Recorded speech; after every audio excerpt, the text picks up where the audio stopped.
Hello and welcome everybody to episode 37, holy crap, of HeroesHype Live. And once again, this week we're going to be talking everything and anything of the HGC Open Division. And with me, as always, is my partner in crime, Dunkstik. How you doing, dude? I'm doing pretty good. Thanks for having me again, Argy. Welcome to the show, everybody. We got a good one in for you. We have Winterharte from Reborne. Hello. Thank you guys. Thanks for inviting me. How you doing today, Winter? I'm doing good. Played some Hero League earlier. We're feeling okay. Hero League, that's risky. It's a struggle, honestly. How are you feeling coming off of third place finish this week? I'm really good. Our first series against Freebirds was but we really cleaned it up against Necro, and we played really well in the second series, so I'm pretty happy with us. Yeah, I was able to watch a little bit while I was doing the finals, and you guys actually were 2 or 3 leveling them for most of the time that I saw you, so it looked good. So before we move into the open division, I really quickly want to talk about, Winter, what you think or how much of an impact 3 bans has had so far. In competitive, it's actually been pretty huge. I think you can really focus on target banning weak hero pools. Like if a tank player only plays like 3 heroes, then you can really focus on that and just drill down. Mm-hmm. Or you can enable some of your strategies, like everyone's banning hammer against us, that kind of thing. So it's just stuff like that. There's a lot more diversity in the draft, I feel like, on the meta level, maybe not showing up as much in like the actual drafts, but just like the mind games that you're playing back and forth. Okay. Dunk, did you get a chance to watch much of the games this week? Hell yeah. I know you watched in 4th place, baby. Yeah. We're back in it. What did you think of the 3 bans? How much did you think it impacted? Oh yeah, the drafts were absolutely insane. And the best part of it all is we get to see the bans on Sergeant Hammer, Chromie, all those unfun heroes that are just terrible to play against. I love it. I absolutely love it. We're seeing Jim Raynor give him some pepper. Ooh. Well, speaking of Jimmy, he got nerfed today. But salt. Speaking of Team Go, let's go and talk about the EU right now. So, the first semifinal that we had was Epunks Black versus Team Go, Dunk's favorite team in the world. Dunk, tell me about that series. So it was a pretty good series. Honestly, Team Go did what they could against Epunks Black as much as anyone else can, and unfortunately, they were Team Go home after that game. Epunks Black, above and beyond, just looking like an absolute terror in this season, this phase 2 of the Open Division, and they had their pretty normal drafting. Honestly, you didn't really see anything too crazy, but I think Epunks, when you play them straight up like that, mm-hmm. You're cruising for a bruising. So. Yeah, I think game 1, Team Go looked pretty good, but game 2, they couldn't really keep it together, I guess, because they did keep it close. Mm. I think in game 1 it was on BOE, yeah. And, it was good to see. It was like, Epunks is getting tested. And then game 2 is like, oh, no, never mind. Not to take anything away from Team Go. They looked really good this week. But Epunks just looked that much better. So, and that ended up being 2-0, as we said. In the other semifinal, we had Time to Shine, once again making the semifinals, and Skog Support, who I think has made the semis 3 out of 4 weeks. I think I'd have to go look to make sure. But Time to Shine 2-0 them, and to be honest, they look about the same as last week. They look pretty close to where they were in phase 1. Most of those players. Time to Shine, I think, did gain Ulf this week, and Ulf was on Granite Gaming last split, so that was a nice upgrade for them. And I think that helped them, especially going into the finals, which we will talk about in a second. But Skog Support, I did get to watch them a lot on day one. They were on the HeroesHype stream. Shout out, by the way, to Halloween and Jabroni, who did an excellent job casting for us. I love their casting style. It's great. But yeah, Time to Shine ended up with a 2-0. They were both Infernal Shrines and Dragonshire. So Time to Shine must have... I didn't get to watch that one, unfortunately. I was at an appointment at that time. But I'm guessing they out-rotated pretty well, because both of those maps are very rotation heavy, and I know Earth loves his Diablo, which is great on Infernal Shrines. So moving on to the finals, we had a surprise, Dunk. And I know, what are you looking at me like that for? Guess I don't get to talk about the other semifinal match. So. Do you want to talk? Oh my god, I've told you I want to keep this moving a little bit, but if you want to talk about it, then say something. Yeah, no, it is. You are correct. It is Skog Support third showing in the semifinals, and it's Time to Shine second. This being their fourth week playing. Skog Support actually has one of our favorite players, Canute Man. Mm-hmm. He's a pretty cool guy, and really the big thing in those games was Time to Shine's team fight. Honestly, their rotations were really good, but man, did they know how to team fight in those games. Yep. Which led them into the finals versus E-Punks Black. Ooh, that was a good one. I honestly, after watching last week, I didn't expect this. To go 3 games. I thought it would be 2-0 either way, because Time to Shine did play them so close last week. And it could have gone either way, but both games last week ended up going to E-Punks. But this week, however, it was a little bit different. Game 1 and 3 were on Infernal Shrines, so I think Time to Shine again. As you said, Dunk, their team fighting helped them get that 3rd win. But Game 2 was on Towers, and as we know, that one can go either way, like any game. Doesn't matter who you're playing against. You always have a chance to win, as long as you know what you're doing. What did you think of the finals? So those games were crazy. I actually was really surprised Time to Shine lost the Dragonshire game, watching it all the way through. I really thought they were going to pull that one through, and E-Punks Black just took this amazing team fight in the bottom and just absolutely ran it down. Game 2 actually came down to Final Temple. I think it was 3-2 on HP or 3-5 on HP. And Time to Shine, this super long fight, just managed to get the kills and get the turn in. And I actually didn't get a chance to finish the game 3, but from what I could tell, all the way up it was level 18. They were neck and neck. I think Time to Shine pulled away, got 21st, and then they were able to get a Punisher in the bottom lane, which enabled them that little final push to take the game. Yeah, I always love Towers of Doom for that reason. It can get just so close down to the wire. We all know about the Dignitas Genji game, but even if it's not at that level, they're always super exciting at the end. So you love to see it. You love to see it as a viewer. Maybe not as a player all the time, but you know what I mean. So with that, congratulations to Time to Shine. I'm excited to see them next week. Let's move on to North America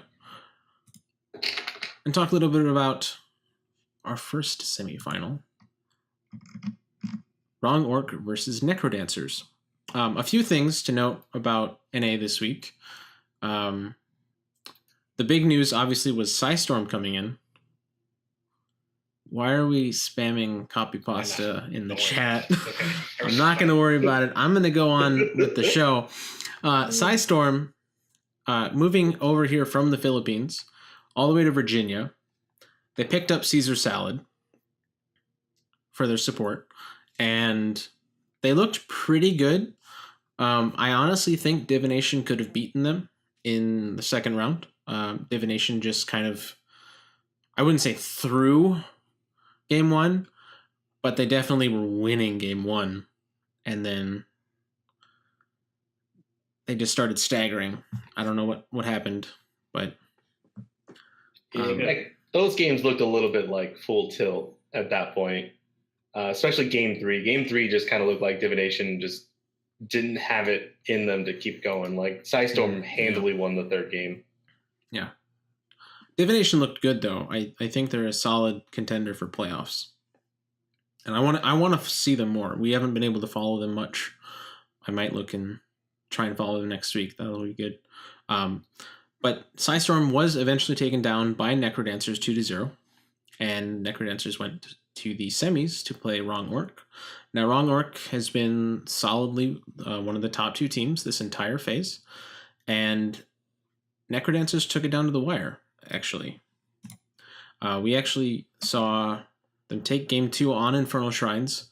And I think a lot of that has to do with Huff Money. He did amazingly this week.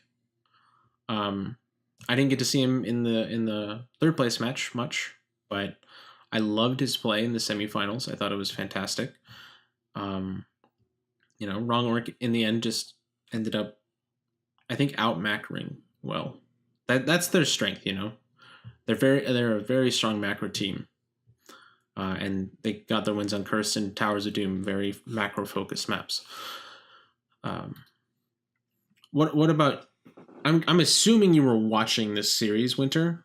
Yeah. What did you think?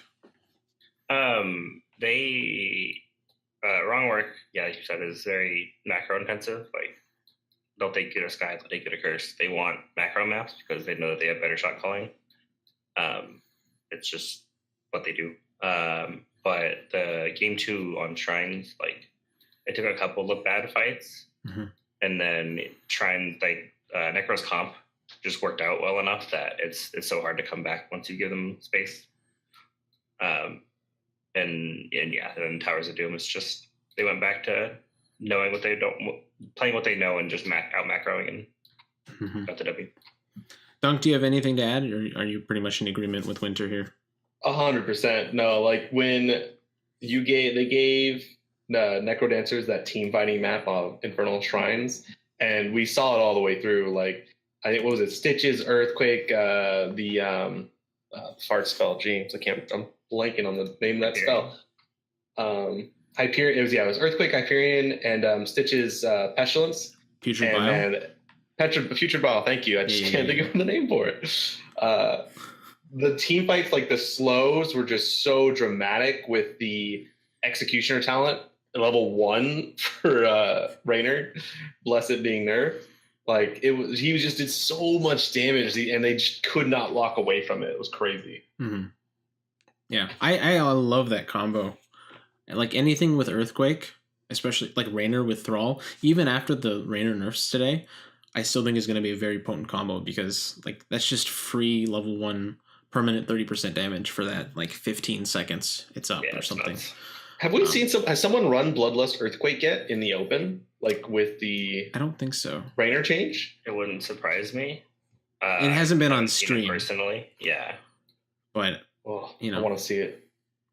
That's a challenge, Winter. Now it's time for your team to run it. I mean, he just got nerfed. He's dumpster now. I don't want. No, he's not dumpster. He's fine. He's not dumpster. He's not super OP anymore. He's not going to be first pick priority.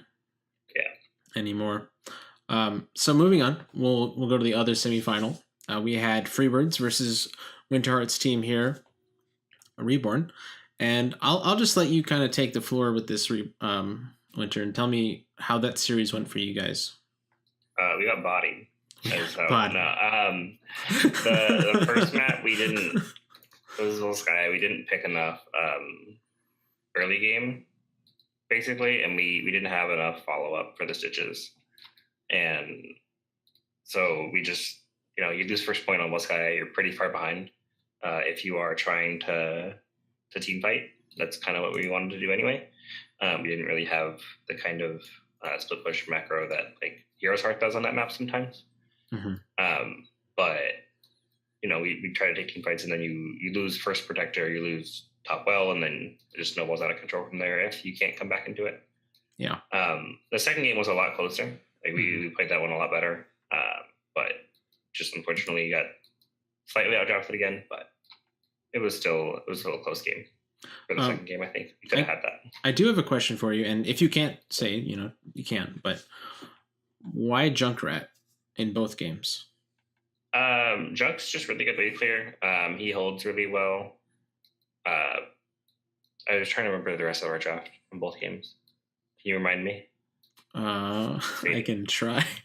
Okay. I have no idea. Fine, if you can, that's not the end of the world. I know you had, I think, Phoenix Junkrat and then Rainer Junkrat. Because you played Junkrat game 1 and then Unaverted played it game 2. Yeah. That's right. I don't know. Junkrat's good. I like him. He's very good for displacement, obviously. He's good wave clear. Post 13, he's basically global with Ripper Air.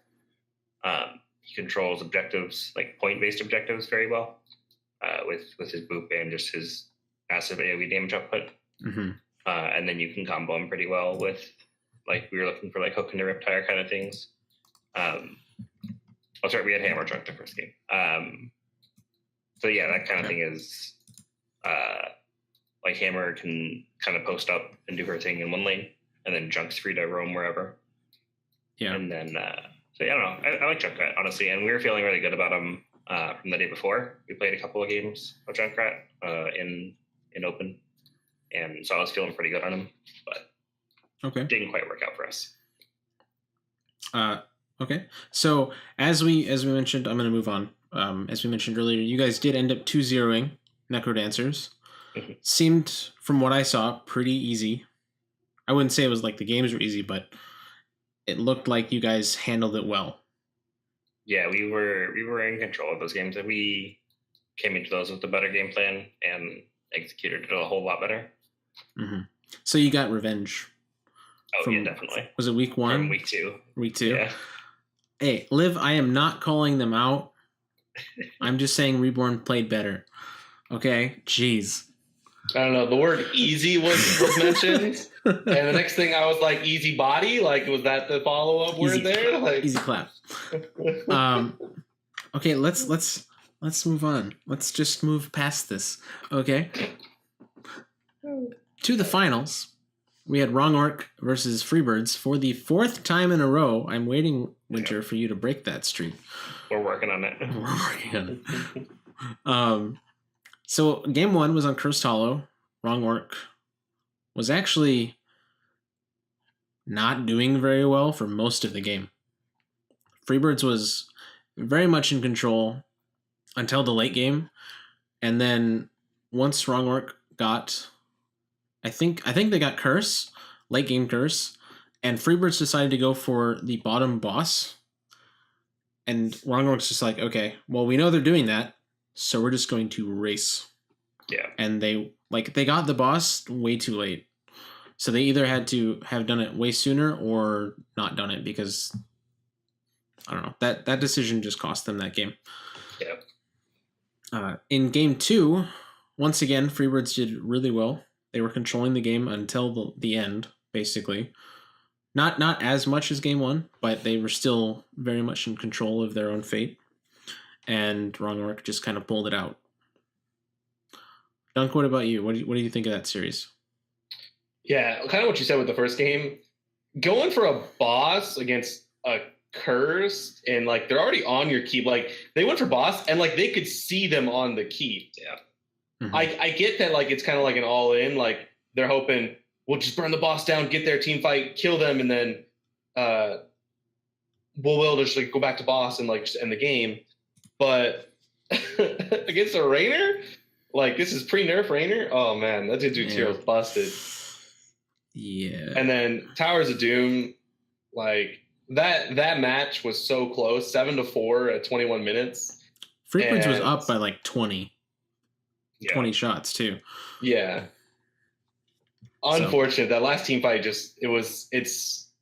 it breaks your heart because no, they didn't end it. They end it right there, and it's like, man, like they needed to get some kills, and like level 20 Zeratul wasn't able to come through with some quick burst kills, so yeah, it was over at that point. Valera obviously is the better stealth hero.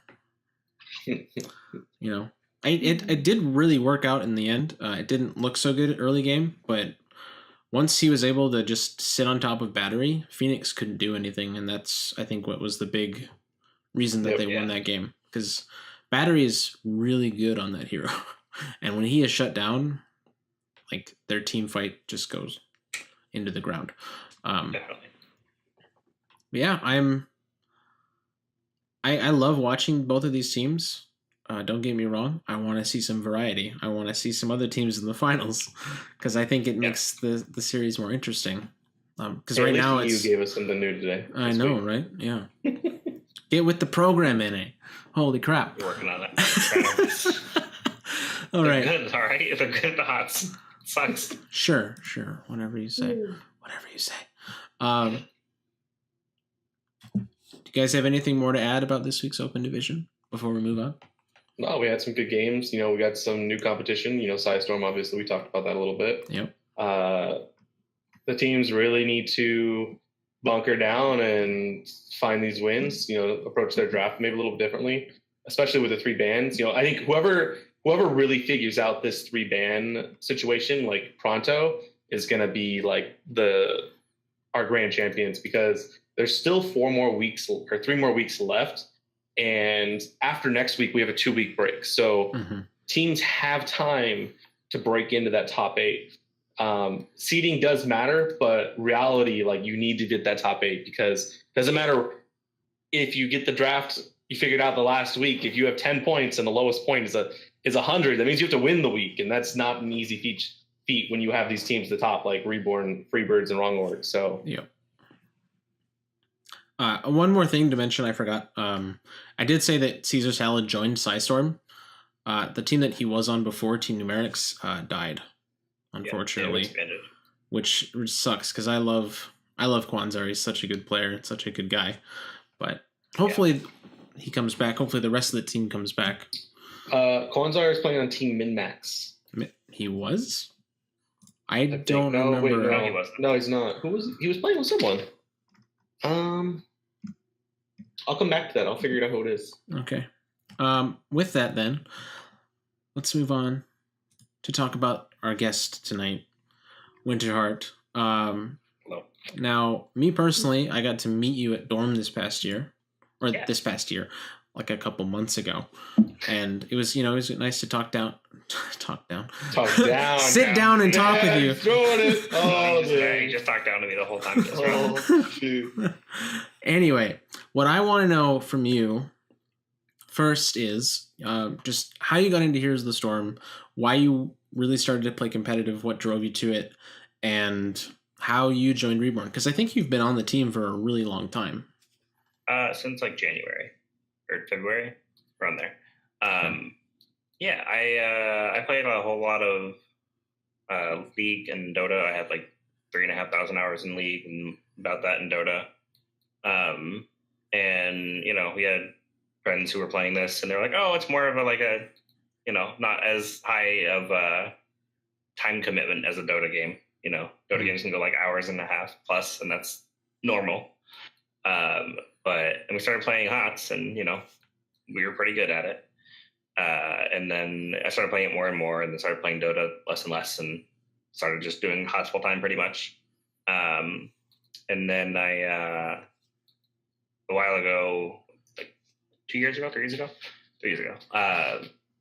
was like, okay, let me just give ranked a shot. Like, whatever, I'd done my 10 placements a few seasons before, and it wasn't anything big. And I'm like, I think I can do Master. Like, I'm better than this. And so I got into Master, and then I'm like, I could probably get Grandmaster, honestly. Like, let's just go. I can do it. And so we did that. And then, I just played on that. I played on a couple different teams, one with a couple of friends. One played in NGS after that with Macro and Cheese. Oh, yeah. And then after that, so it was in NGS, it was Macro and Cheese and Reborn as the top 2. And then I met all the Reborn guys through that. And after that, I just joined them. And yeah, here we are. Cool. Do you get to flame Crosby a lot? Oh, absolutely. That's like 90% of our chat. Yes. Thank you. I was waiting for him when he's like, "Oh, I got Grandmaster. I thought I was better than that. So now I'm trying to become a pro." Yeah, basically the idea, pretty much. Yeah. I think I'm better than GM number 1. Let's just try and go pro. Yeah, we could do it. All right, Dunk. What do you got for him? In comms and in game, what is your role? What do you do for your team that sets you apart from anyone else that could be vying your spot? Mostly in comm, we all like Durek is our shot caller, our main shot caller, and we feed him information that we see elsewhere on the map, like, oh, this person's missing, or hey, this camp's up pretty soon. I have a pretty good head for the camp timer, so a lot of that is like, hey, their camp's in 30 seconds, like we should start heading that direction, or enemy cooldowns, like, hey, Jan just used all our abilities, we can fight in the next 10 seconds, kind of thing. That's mostly what I do. And then every once in a while, target calling in team fights, but for the most part, it's usually direct. All right. So if anyone wants to take Winterharte's spot, be really good at all Just those things. It's fine. If you think you're better than him, because he thinks he's better than everyone else. Exactly. I do have one more question. Okay. And honestly, I don't know if you're allowed to answer this on the air, because it might get bad. What is with your portrait synergy on the team? Okay, so I'm the top of the totem pole, but freaking the admins refuse to move me to the top every time. And so I'm supposed to be the top of the totem pole as the Durastan head, and then everybody else is my crotch. But the admins refuse. Oris specifically said that he would refuse to do it because he's the fun police. And so Jeez. So I get bodied by admins every time. That's great. I'm confused. To try and join faster. From talking, listening to chat, it kind of seems like you're the feet. Dude, so everybody, ignore them. I don't want to talk to them right now. Well, that's good to know, because I heard a rumor at the beginning of the seasons, like, well, Winter's actually just head and feet above everybody else. Oh boy. On his team. But this makes this makes a lot more sense. Yeah, it's good to know. And I'm gonna try and see if I can get you at the top every time. I think it's random. It's basically already you joined in at first, and then you can like swap people around to. Well, I'll pull some strings. Thanks, Argy. Okay. So with that, we can move on to the end of the show. Thank you so much, Winter, for joining us today. It's been a lot of fun. Hope you enjoyed it. Thank you for having me. Appreciate it. Yeah, and we'll move on to shoutouts, starting with you. Thanks. You guys, thank you for having me. Shout out, obviously, to Reborne, Works, and chat. Thank you for the opportunity. Thank you, everybody on my team, Unaverted, Direct, Showtime, Val. I don't like you all for telling me to show my feet, but, it is what it is. And that's pretty much it. Thank you. Just thanks for having me, guys. Yeah. Dunk, let's move it on to you. Yeah, I want to give a shout out to my girlfriend, who I'm assuming is home but hiding from me. She's let me do this every week. And shout out to chat every week, hanging out, chilling with us. And I really want to give a big shout out to everyone in my Hero League games this week. It's really rough with me feeding the first 10 levels, but I'm telling you, post 10, that's where it is. You're Kel'Thuzad, baby. You're scaling. I'm scaling. Yeah. And definitely want to shout out the HeroesHype organization. For those of you that don't know, we all do this in our free time. We cast, we do the podcast, the admins, the observers, the social media people. Everyone, we come together and get this done. You can support us by liking, subscribing, and following the stream. Follow us on Twitter at HeroesHype. And don't forget, there is a new Patreon out. Support us. That goes to helping us with our events and creating the content that we do. So help us out. We appreciate it. Thank you. Argy, take us away. I was waiting to do the Patreon thing, and you just took it right from me. I told you I would. Yeah. And I told you I would. Well, that's what I get for forgetting it last week, I guess. Every week. Every week? What? That's just toxic. All right. Shout outs here to Twitch chat. You always got to say thank you to Twitch chat, because without them, we're nothing. Shout out to the people that I work with at HeroesHype. Just like Dunk, everyone else, we do this in our free time, as he said. And it's been a pleasure to work with them for the past 2 years, and then I love every second of it. Shout outs to all the teams that are playing in the Open Division. We had 41 teams in NA this week, which is insane. Yeah, it's a ton. but it made the tournament more exciting, even though it went kind of late. Shout out to Winter for being here. It's great. Hope to see you soon, maybe at BlizzCon. Hopefully you're there. I'm gonna be at BlizzCon. Yes. And then I guess the last few things is make sure to follow HeroesHype on Twitter. Get on our Discord. We just announced today that we are going to be on the live server. I think it's live patch next week. Yep. So it's going to be the Rainer changes and everything like that. Malf no longer has Ice Block. Big Daddy Asthma coming in. Yeah. Asthma's going to be a Dom and then Force. I just made that into 4 syllables for some reason.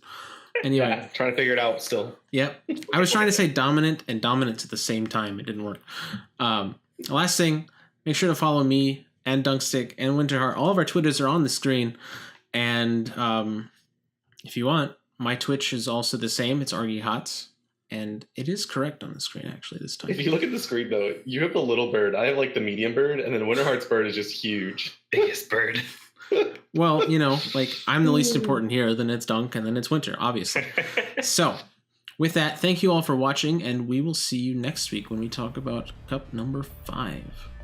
See you later.